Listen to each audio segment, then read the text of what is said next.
RSMSSB computer instructor exam 2026 की तैयारी कर रहे हो तो ये वीडियो आपके लिए बहुत जरूरी है।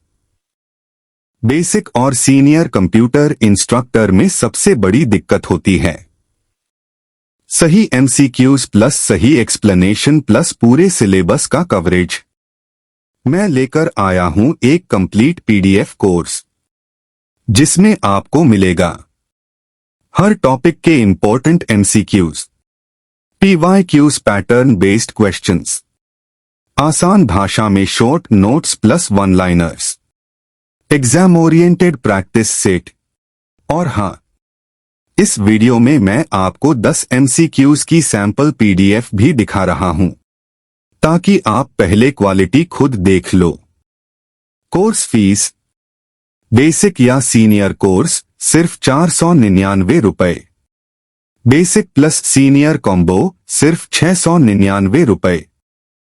अगर आप चाहते हो ये PDF कोर्स तो अभी कमेंट करो PDF या डिस्क्रिप्शन में दिए गए लिंक से ज्वाइन कर लो या व्हाट्सएप कर लो 9588210043।